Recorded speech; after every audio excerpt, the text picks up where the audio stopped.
This video will focus on government funding for sport, and you can see that we'll focus specifically on funding, including how sport is funded, but also focusing on some of the key programs that receive this funding, including the Australian Institute of Sport.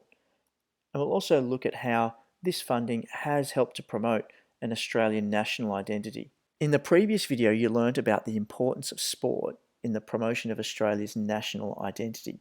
And so with this in mind, it's no surprise that the Australian government prioritises sport in such a way that it is included as part of the health portfolio.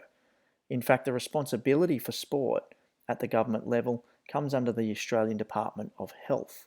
And so there is a dedicated Minister for Youth and Sport. And so through this, there is a clear relationship being made between sport and health.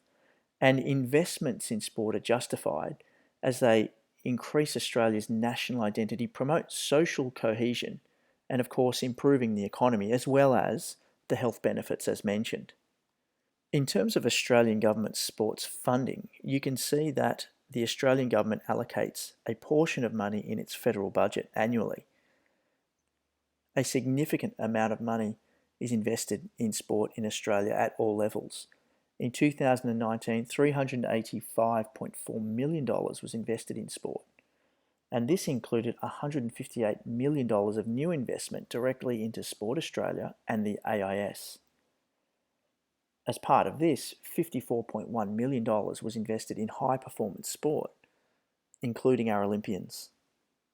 It's important to understand why the Australian government funds sport to such an extent. And they do so to improve the health of the nation. Through increased participation, we see improved physical and mental health. But it's also to promote social cohesion, so bringing communities and cultures together. And as we have learnt, sport is crucial to promoting a positive national identity, and funding sport has flow-on effects to the nation's trade, tourism, economic activity, and as I mentioned, social cohesion and morale, and of course, national pride. If we perform at a very high level on the international stage, then there is a source of national pride. And of course, the nation benefits because sport is a big business. It is a large employer of people, and it can generate and produce a large amount of economic activity. It's important to understand the government's sports agencies in Australia that are responsible for sport at all levels. The Australian Sports Commission is the Australian government agency responsible for supporting and investing in sport and physical activity at all levels. And this agency includes Sport Australia, which is responsible for driving the broader sport sector, including participation, physical activity and industry growth. And the AIS, or the Australian Institute of Sport, is responsible for leading our high-performance sports system. So it's more concerned with our elite athletes. A major strategy for Sport Australia is the Sport 2030 strategy. And you can see that this strategy has a number of key broad priorities, including promoting a more active Australia, achieving sporting excellence, safeguarding the integrity of sport, and strengthening Australia's sport industry.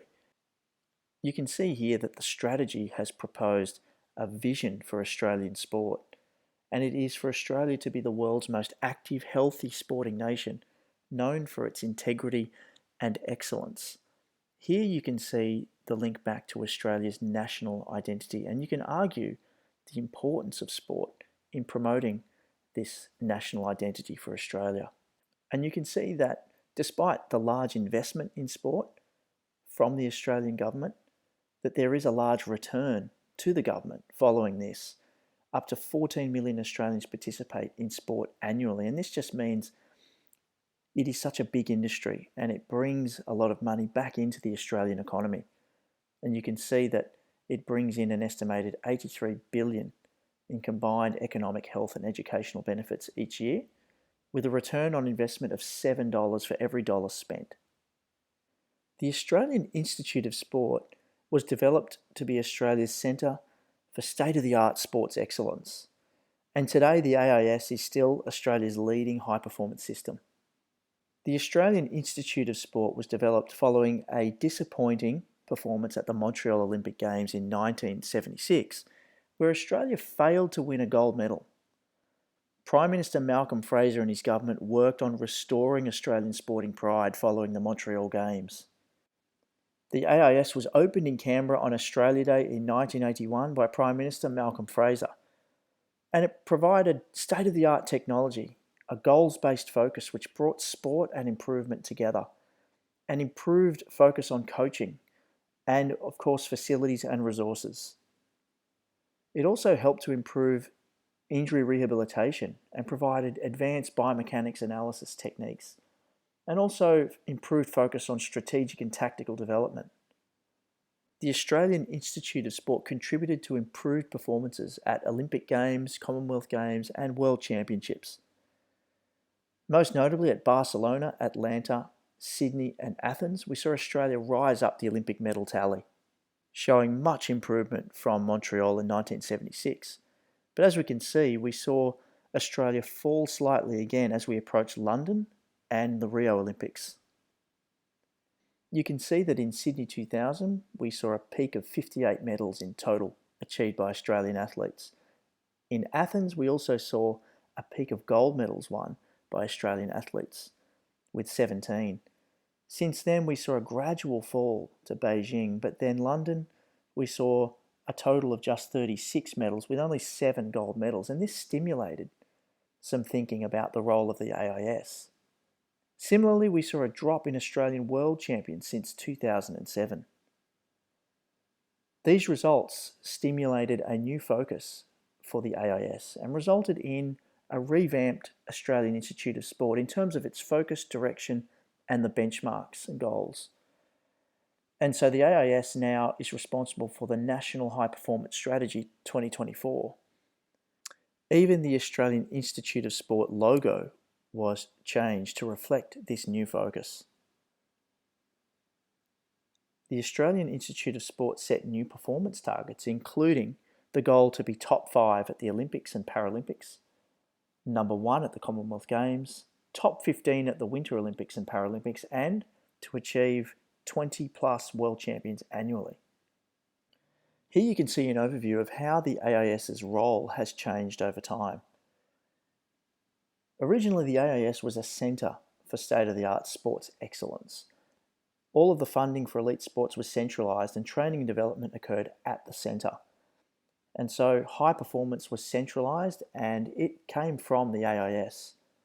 From 2012 onwards, so after the London Olympics, the focus changed a little bit.